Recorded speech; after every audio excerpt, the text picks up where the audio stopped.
My daughter smiled too wide when she handed me the tea. That's when I knew something was wrong. There was nothing obvious about it, just a brightness in her eyes that didn't match the moment. The way she leaned forward, watching my hands as I reached for the cup. Fiona had never cared much about what I drank before. Most years, my daughter barely looked up from her phone during our Christmas visits.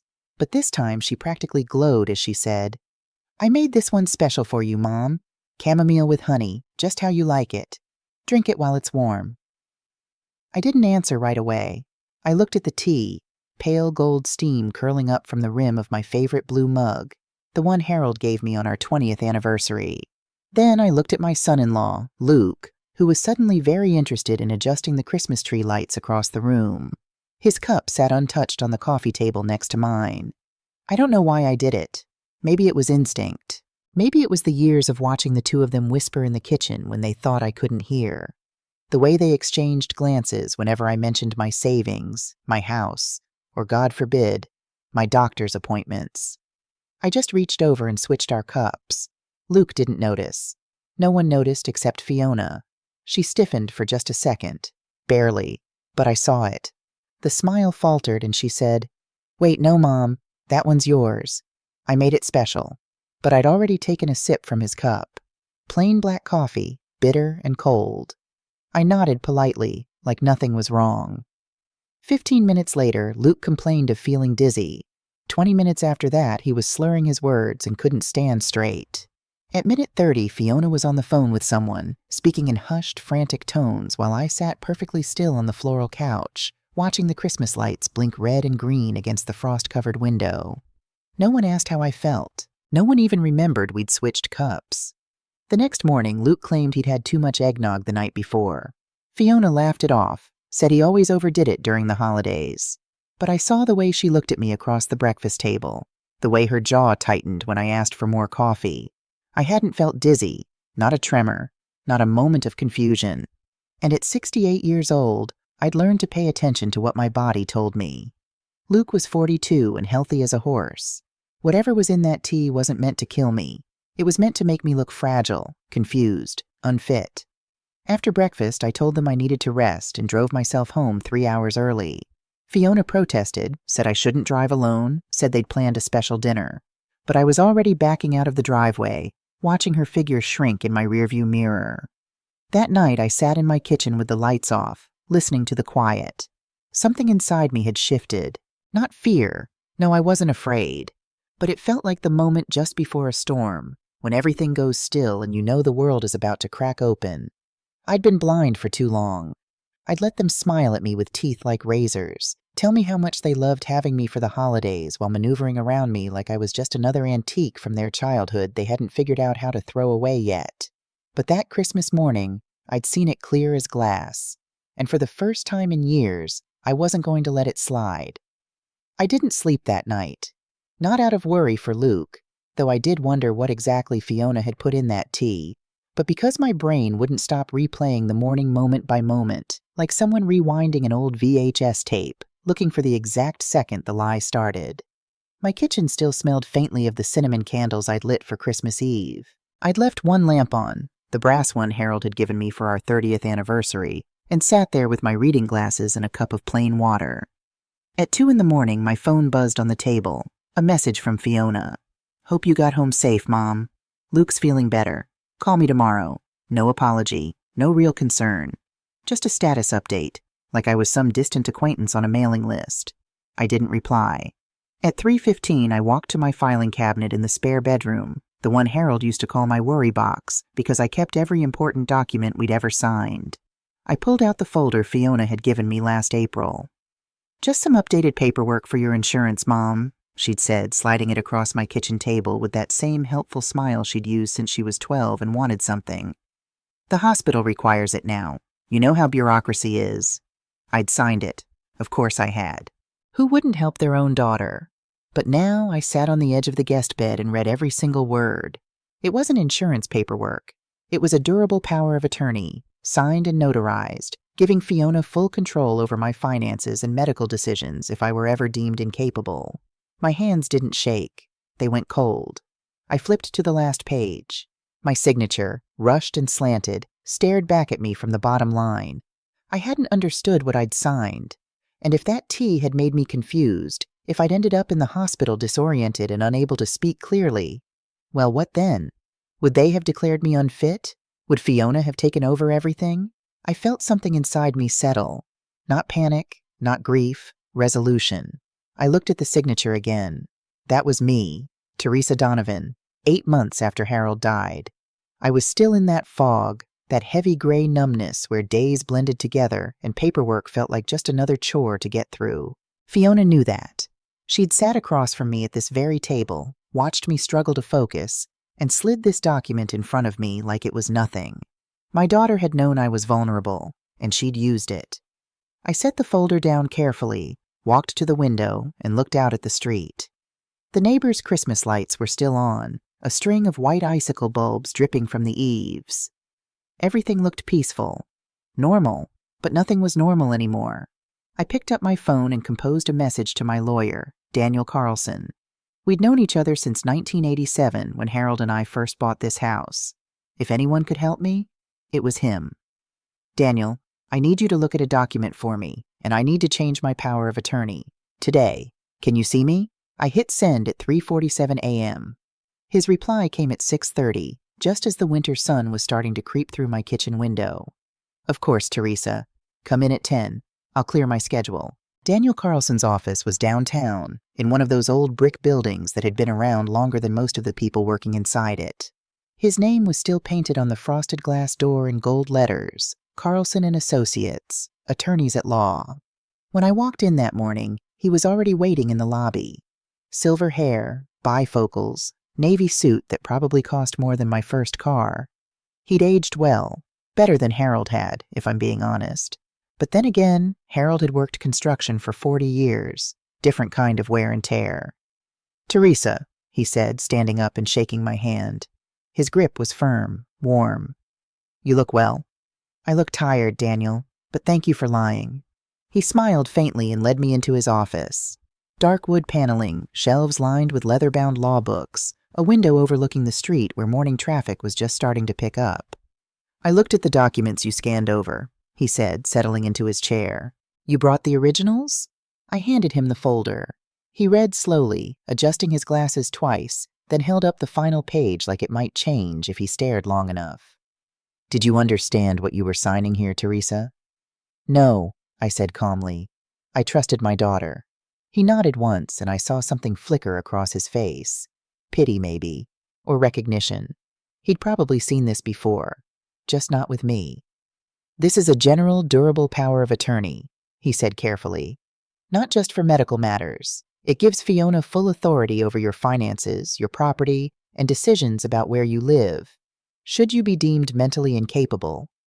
I didn't react. I'd already gone cold inside.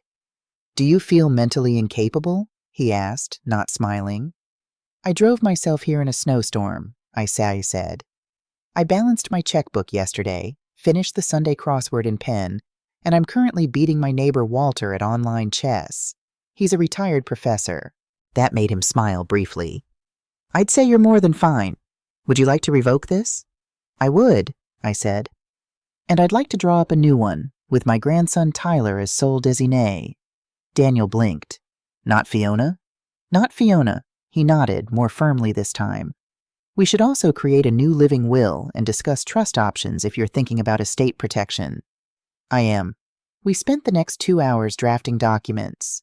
He read every word aloud, then I read them again myself. No rushing, no distractions. When it came time to sign, my hand was steady as stone.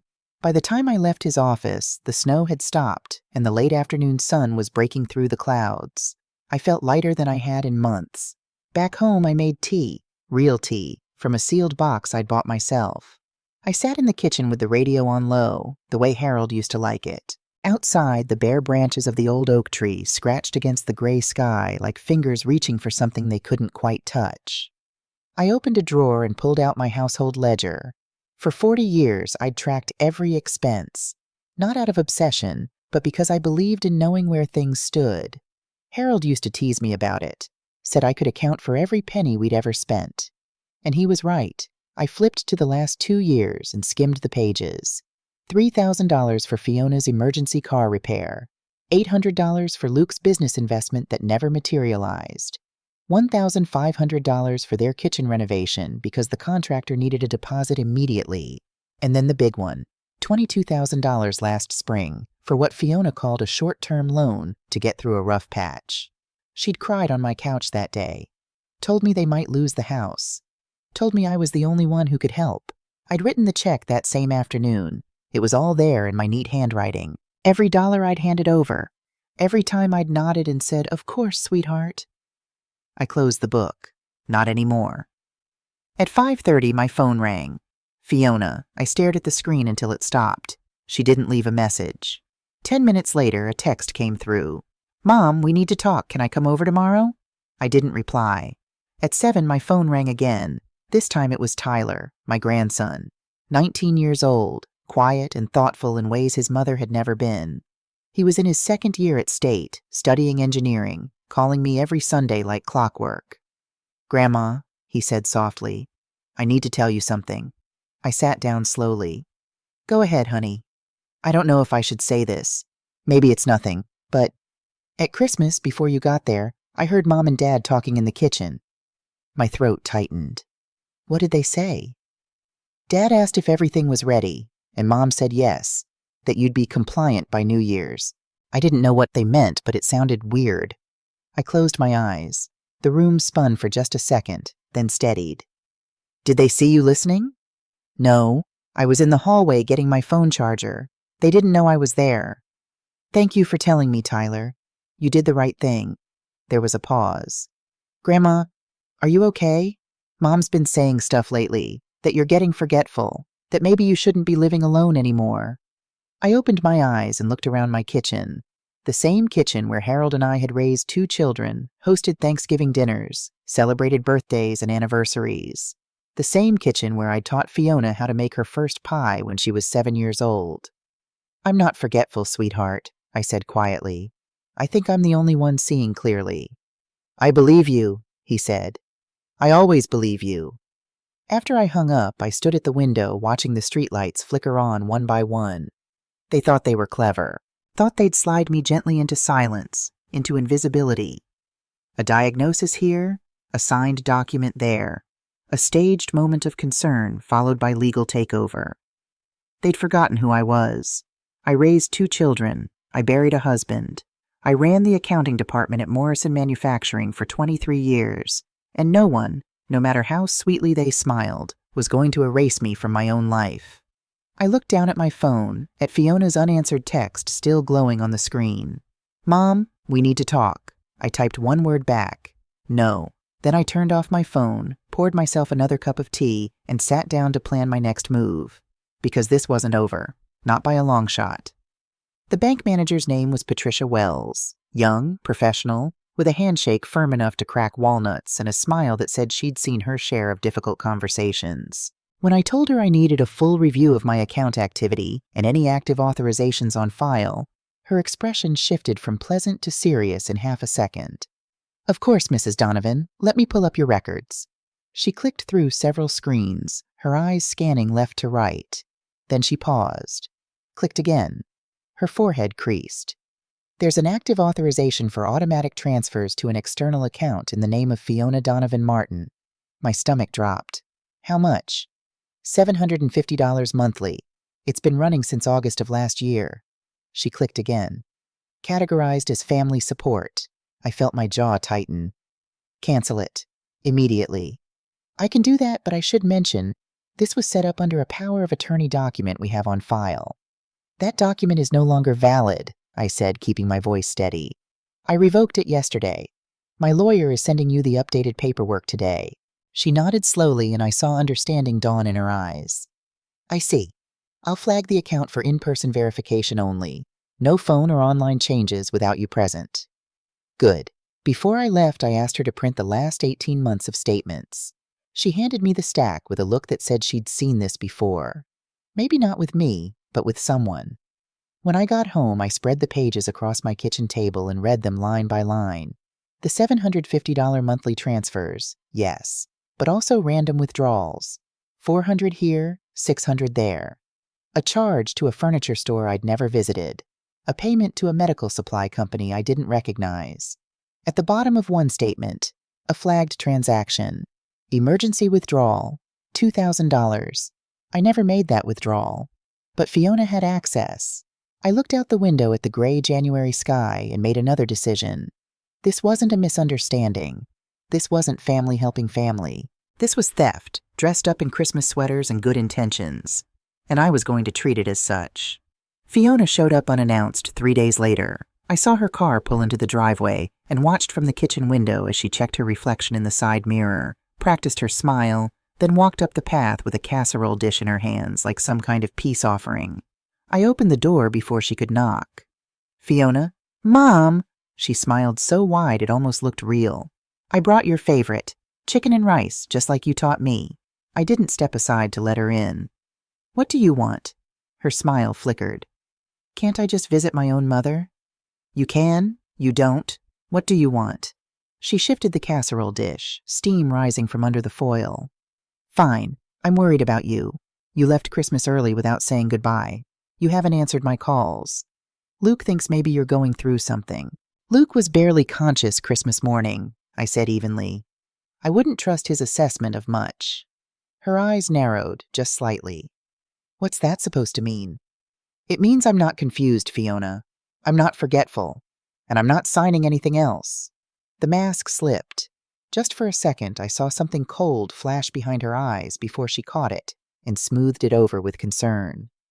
Mom, you're scaring me. This isn't like you. Maybe we should talk to someone. A doctor, just to make sure everything's okay. I've talked to someone, I said. My lawyer, and my bank. Silence.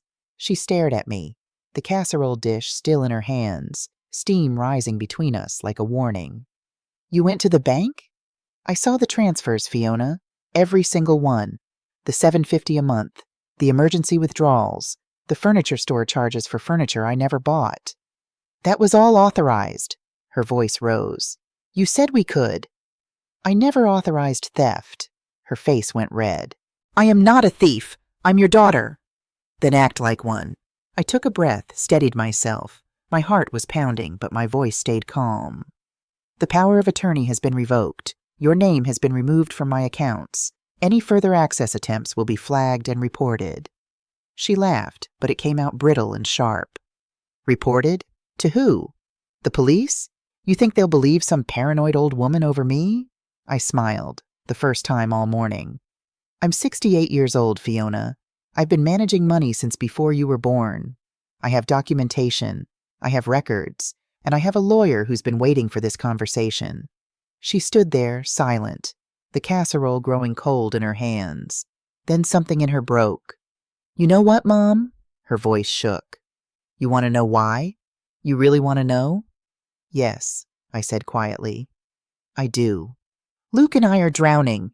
We owe $140,000. Do you understand that? Gambling debts, credit cards, bad investments. We're about to lose everything. They've threatened to take the house. And you just sit here in this big house all alone with your savings and your pension, and you act like $750 a month is some kind of crime. I felt like I'd been slapped. 140,000? I whispered. Luke has a problem, okay? Tears were streaming down her face now, mascara running in black streaks. He bets online. Football, basketball, poker. He can't stop. And I got involved with this investment opportunity. It was supposed to be our way out, but it was a pyramid scheme, Mom. I lost $50,000. $50,000 that we didn't have. She was sobbing now, the casserole shaking in her hands. I needed help. I needed time. I thought if I could access your accounts just for a little while, I could fix this. I could pay off the worst of it and then pay you back. I was going to pay you back. By drugging me? The words came out harder than I intended. By making me look incompetent so you could take over completely? It wasn't like that. Then what was in the tea, Fiona? She went quiet. Set the casserole down on the porch railing with shaking hands. Ambien, she whispered. Just a couple of tablets, crushed up. It was supposed to make you drowsy, disoriented. Luke was going to record it on his phone. Just you acting confused, forgetting things. We were going to show it to Dr. Hayes, say we were worried about early dementia. That's all. Just documentation, in case we needed it later. I felt my knees go weak. I gripped the door frame. In case you needed to prove I was incompetent.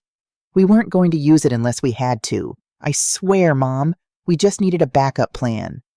Get out. Mom, please, get out. She picked up the casserole, hands still shaking, looked at me one more time, mascara streaked and desperate. I'm your daughter, she said, voice breaking. Doesn't that mean anything? I looked at her, really looked at her, and for a moment I saw the little girl who used to help me bake cookies on Saturday mornings.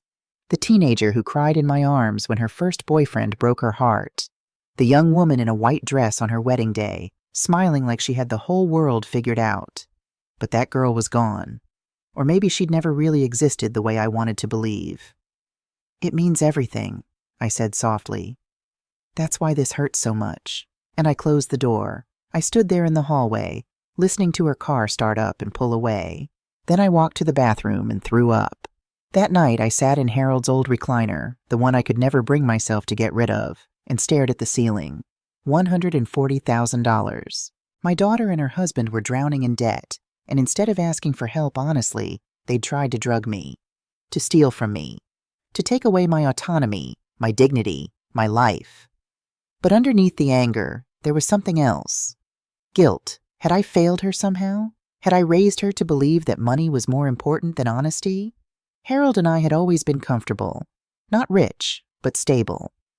We'd given Fiona everything she needed and most of what she wanted. Had that been the problem? Had we made things too easy? Or was this about something deeper? About Fiona never feeling like enough, always comparing herself to others, always chasing some impossible standard. I didn't know, and the not knowing made it worse. My phone rang. Tyler. Grandma, are you okay? Mom just called me crying. She said you two had a fight. We did, I said. Did she tell you what it was about? She said you're accusing her of stealing, that you've cut her off from everything. Grandma, is that true? I took a breath. Tyler, I need to ask you something, and I need you to be completely honest with me. Okay. At Christmas, you said you heard your mom and Luke talking. Did you record any of it? Silence on the other end. Tyler? His voice was small. Yeah, I did. I didn't know if I should tell you. I kept thinking maybe I misunderstood. Maybe it wasn't what it sounded like, but can you send it to me? Are you sure? Grandma, if I send this, it's going to... I know what it's going to do, I said. Send it anyway. 3 minutes later, my phone buzzed with an audio file. I pressed play. Static at first. Kitchen sounds. Dishes clinking, water running. Then Fiona's voice, thin and tense. She wasn't supposed to switch the cups. The whole thing is ruined. Luke's voice, lower, frustrated. So what now? The power of attorney is useless if she's still sharp. We wait. We find another way. She's old. One hospital visit. One confused episode. That's all we need. People will believe us. What if Tyler says something? He won't. He's just a kid. He doesn't understand money. Besides, he loves his grandma. If we play this right, he'll think we're doing this for her own protection. And if it doesn't work? A pause. Then Fiona's voice, colder than I'd ever heard it. It has to work. We're out of options. If we don't get access to her accounts in the next 6 months, we lose everything. The house, the cars, everything. I am not going back to living in some shitty apartment like when I was in my 20s. I won't do it, Luke. I'd rather... The recording cut off. I sat there in the dark, the phone still in my hand. Tyler's voice came through, small and scared. Grandma, are you still there? I'm here, baby. I'm sorry. I should have told you sooner. I didn't want to believe it. I know, I said. Neither did I. What are you going to do? I looked around my living room, at the photos on the mantel. Fiona's school pictures, her wedding photo, Tyler's graduation from high school. At Harold's recliner, still shaped to his body after all these years. At the life we'd built here. I'm going to protect myself, I said. And then I'm going to make sure you're taken care of. The way you deserve. I don't need anything, Grandma. I know you don't. That's exactly why you're getting it. After I hung up, I emailed the recording to Daniel with a simple message. We need to talk, tomorrow morning. Then I poured myself a glass of wine, something I rarely did, and sat at the kitchen table with my ledger, not to look at what Fiona had taken, but to calculate what she could have taken if I hadn't switched those cups. The house, worth about $320,000, paid off. Savings, $87,000 in the joint account she knew about, plus another $145,000 in an account she didn't. Retirement funds, $210,000. Life insurance, $100,000. Total, over $850,000. If they'd succeeded in getting me declared incompetent, Fiona would have had access to all of it. I felt sick, not because of the money itself, but because of what it meant. My daughter had been willing to destroy me for a number on a screen. Daniel's office, 9 a.m. the next morning. This is admissible in some circumstances, he said, listening to the recording for the third time. But it's complicated. Tyler recorded it without their knowledge, which in some states would make it inadmissible in court. What about as evidence of intent? Possibly, but to press charges for attempted drugging, we'd need toxicology results from Christmas Day. It's too late now. I slumped in my chair. So they get away with it. Not necessarily. Daniel leaned back, steepled his fingers. We can't charge them criminally, but we can protect you legally, and we can make sure they never get access to your assets again. I've already revoked the power of attorney. Good. But we need to go further. I recommend setting up an irrevocable trust with Tyler as the primary beneficiary. We'll include a provision that explicitly states Fiona receives nothing if she contests the trust or attempts to challenge your competency. Won't that make her angry? Teresa, she's already angry. And desperate people do desperate things. We need to make sure that even if something happens to you, even if you do become incapacitated someday, she can't touch a penny. I thought about that. About the future I hadn't wanted to imagine. Me, older, maybe actually confused someday. Would Fiona try again? Would she wait for dementia or a stroke to make her move? Do it, I said. All of it. There's one more thing. Daniel pulled out another folder. I'm drafting a formal letter to Fiona, outlining the changes and the reasons behind them. Certified mail, signature required. She'll lose her mind. Probably. Are you prepared for that? I looked out his window at the winter morning.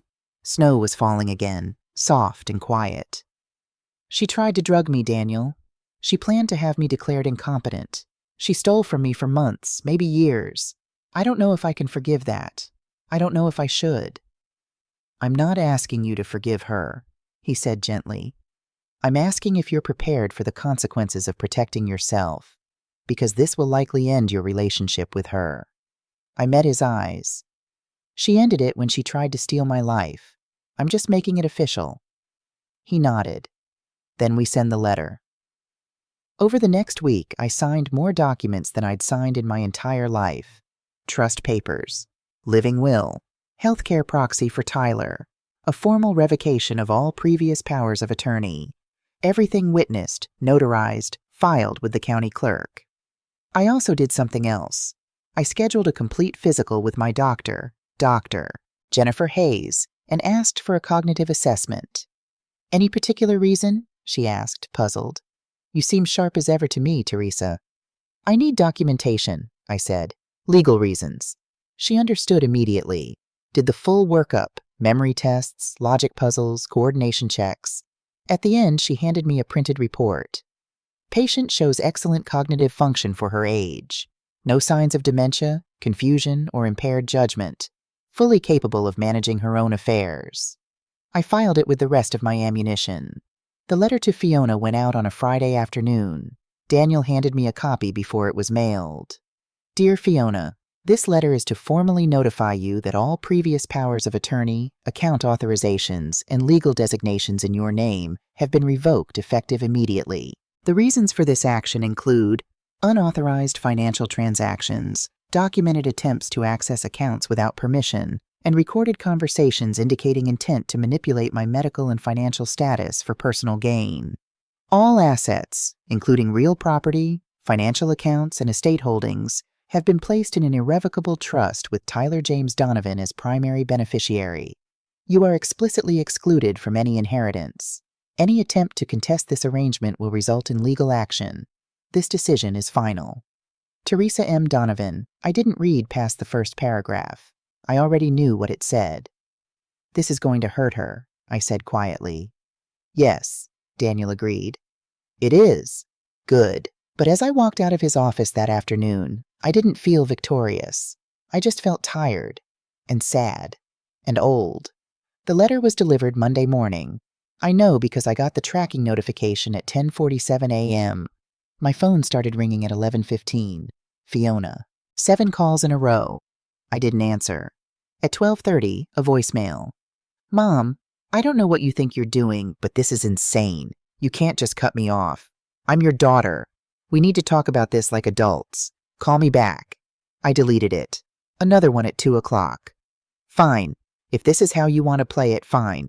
But you're making a huge mistake. You'll regret this. You'll regret all of it.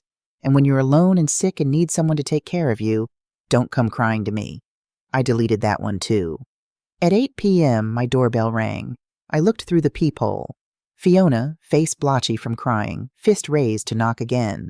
I didn't open the door. Mom, I know you're in there. Open up. We need to talk. I stood perfectly still. Mom, this isn't fair. You don't understand. We're going to lose everything. Everything. You have to help me. You're my mother. I closed my eyes. Waited. She pounded on the door for another 5 minutes. Then I heard her crying. Then her footsteps retreating to the car. I watched from the window as she sat in the driver's seat, head on the steering wheel, shoulders shaking. Part of me, the part that had rocked her to sleep when she had nightmares, that had nursed her through chickenpox and heartbreaks, wanted to run out there, to hold her, to fix this. But I didn't, because the problem wasn't fixable by me. It never had been. She drove away at 8:47. I made myself tea, sat in Harold's chair, and waited for the storm I knew was coming. It arrived 3 days later. A knock on the door, Thursday afternoon. When I opened it, I found a woman in a county sheriff's uniform standing on my porch. Mrs. Teresa Donovan? Yes? I'm Officer Sarah Miller. We received a report that you might be in danger of self-neglect or exploitation. I need to do a wellness check. My heart sank. Who filed the report? She hesitated. I'm not at liberty to say, ma'am, but I do need to ask you some questions. May I come in? I stepped aside and let her in. Let Fiona's next move begin. Officer Sarah Miller sat on my couch with a notebook and a kind but professional expression that probably worked well on actual victims of neglect. Mrs. Donovan, I need to ask you some routine questions. How are you managing your daily activities?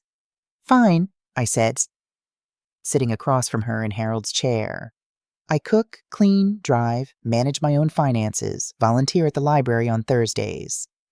Any difficulties with memory, confusion, disorientation? No. Are you taking any medications?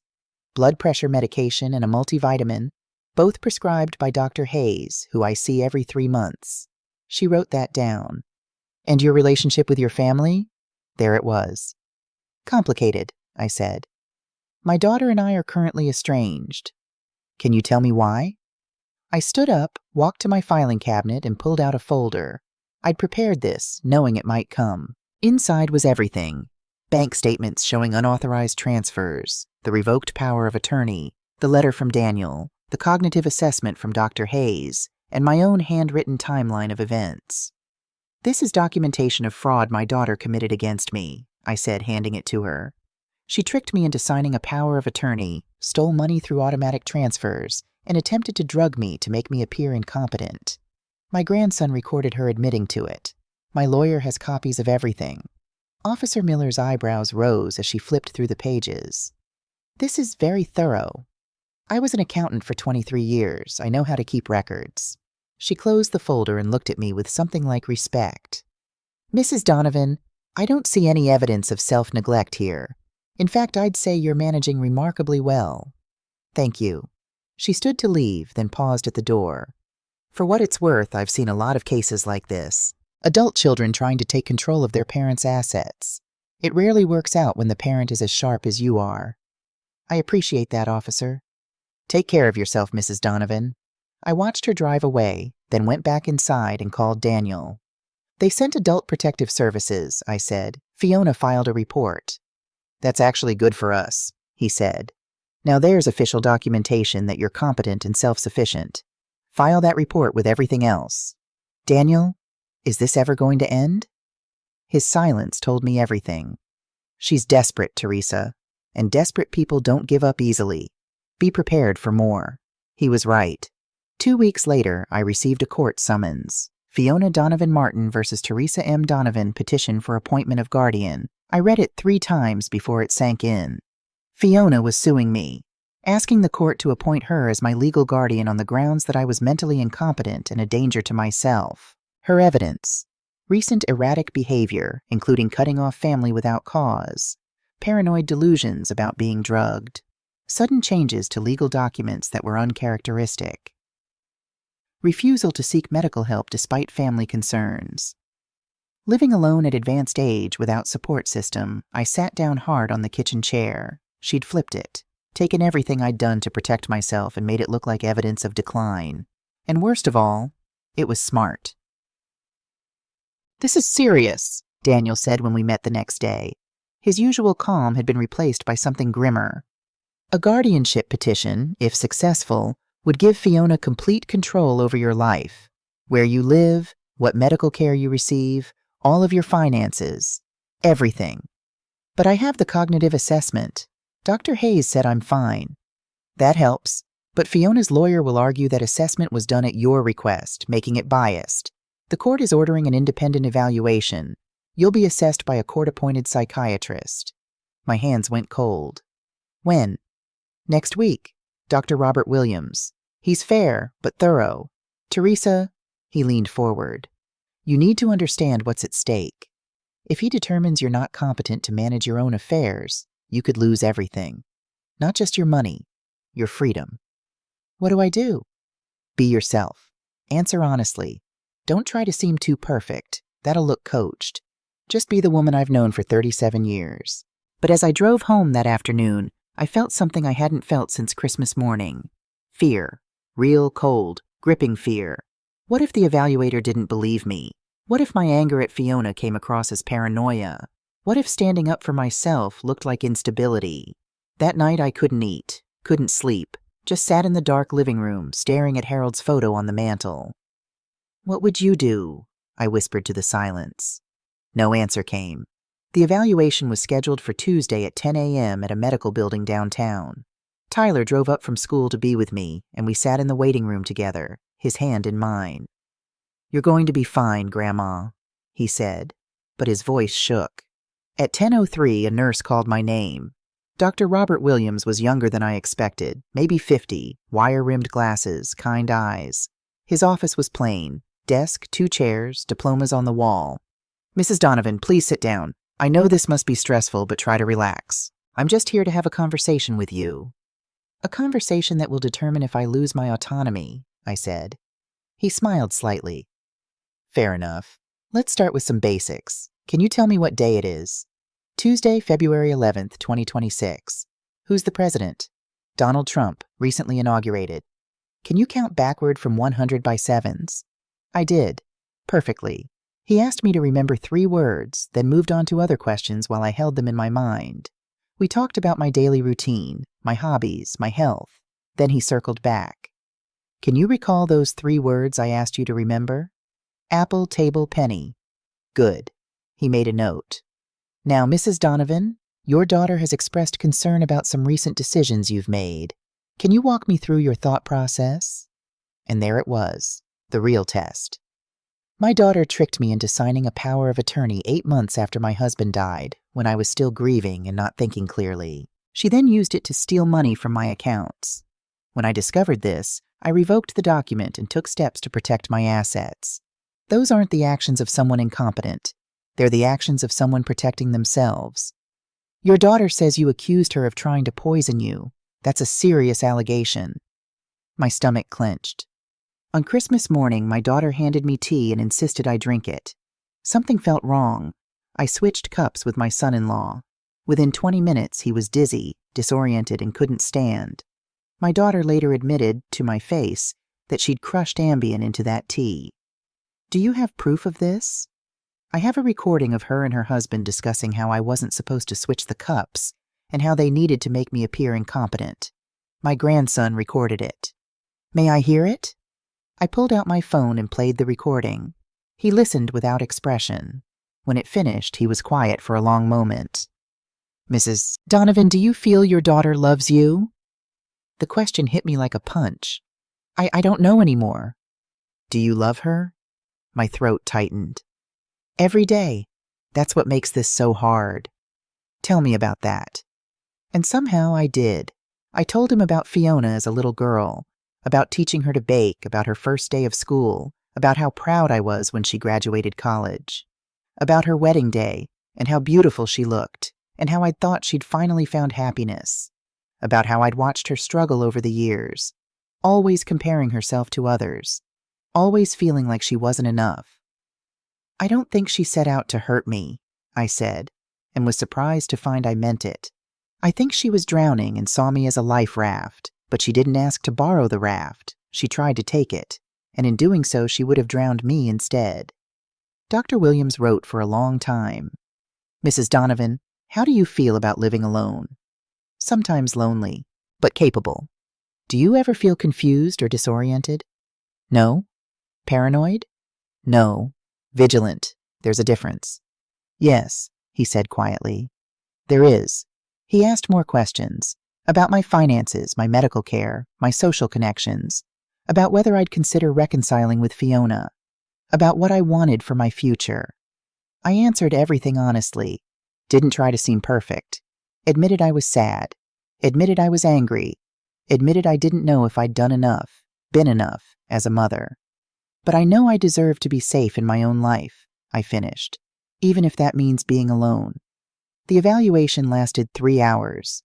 When it was over, Dr. Williams shook my hand. You'll receive my report within 5 business days. The court will make its determination based on my findings. Can you tell me anything? He looked at me for a long moment. I can tell you that in 30 years of practice, I've evaluated hundreds of people. Some truly need help. Some are being taken advantage of. You strike me as someone who knows exactly what she's doing. It wasn't a verdict, but it was something. The 5 days were the longest of my life. Tyler stayed with me, sleeping in the guest room, cooking meals I couldn't eat. On the 3rd day, Fiona called his phone. He rejected the call, but she left a voicemail that he played on speaker. Tyler, honey, please talk to your grandmother. She's not well. This whole situation, she needs help. We're trying to help her. I know she's turned you against me, but I'm still your mother. I love you. And I love Grandma, even if she can't see it right now. The voice was so earnest, so concerned. If I hadn't lived through the truth, I might have believed it. On the 5th day, Daniel called. The report came in. I couldn't breathe. And? Dr. Williams found no evidence of cognitive decline, paranoia, or inability to manage your affairs. He noted that you have appropriate emotional responses to a difficult family situation and are fully capable of independent living and decision-making. The court has denied Fiona's petition. I sat down hard. It's over? This part is. But Teresa, she could appeal. I don't care. And I realized I meant it. Let her appeal. Let her fight. I'm done being afraid. After I hung up, I walked out to the porch. It was late February now, and the first hints of spring were starting to show. Crocuses pushing up through the snow. Longer days, warmer sun. Tyler came out and put his arm around me. You did it, Grandma. We did it, I corrected. I couldn't have done this without you. What now? I looked at him. 19 years old, with his whole life ahead of him.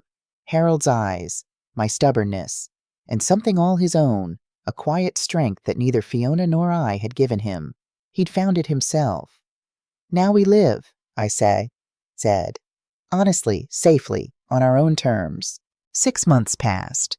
Tyler graduated with honors and got accepted into a master's program in Boston.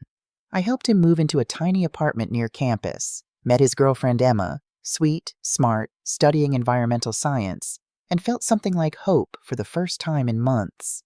I sold my house. It was too big, too full of ghosts. Moved into a smaller place closer to town with a garden plot and good neighbors. Started teaching basic financial literacy at the community center. How to spot scams, how to protect yourself, how to know when someone's taking advantage. The classes filled up fast. Mostly women my age. Everyone had a story. I volunteered at the library still, but added Tuesday afternoons at a legal aid clinic, helping elderly people review documents before they signed them. Life became smaller, quieter, but it was mine. I heard nothing from Fiona. Tyler mentioned once that she and Luke had divorced, that she'd moved to a smaller apartment, was working at a nonprofit, that she'd joined a program for gambling addiction. I didn't ask for details. Then, in August, a letter arrived. No return address. Postmarked from Phoenix, Arizona. I almost threw it away, but something made me open it. Inside, one page, handwritten. Mom, I know you probably won't read this, but I need to say it anyway. I'm sorry. Not for what you think, because I still don't believe I did anything wrong at first. I thought I was helping. I thought if I could just get access to your money temporarily, I could fix our lives and pay you back and everything would be fine. But somewhere along the way, helping turned into taking. And taking turned into... I don't even know what to call it. Desperation? Cruelty? Luke and I are getting divorced. He found someone else. Or maybe I drove him away. I don't know anymore. I'm alone now. Living in a studio apartment, working at a women's shelter doing their books. It doesn't pay much, but it's honest work. I'm going to meetings for the gambling. 67 days clean. I'm not asking for money or forgiveness. I just wanted you to know that I think about you, that I miss you, even if you don't miss me. I hope you're happy, Mom. I hope you're safe. I hope Tyler takes care of you the way I should have. I'm sorry I wasn't the daughter you deserved.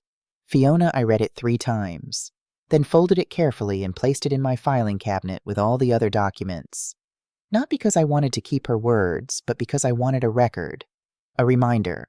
I didn't write back. I didn't call. Some doors, once closed, need to stay closed.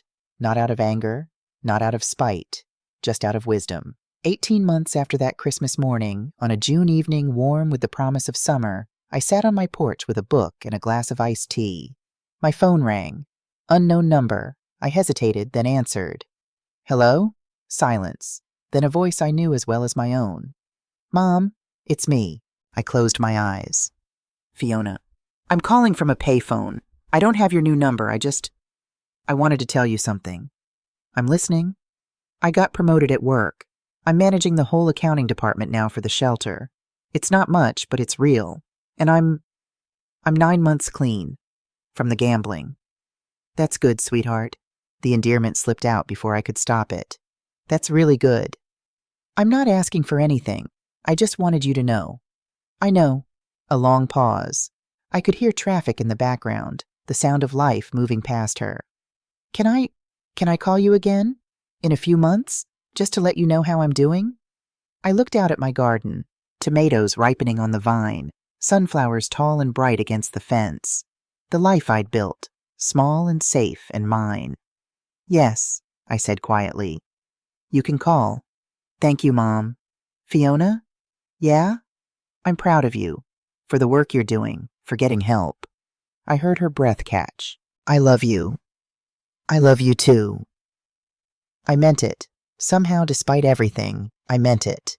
After I hung up, I sat there as the sun set, painting the sky in shades of orange and pink. Tyler called an hour later, like he did every Sunday.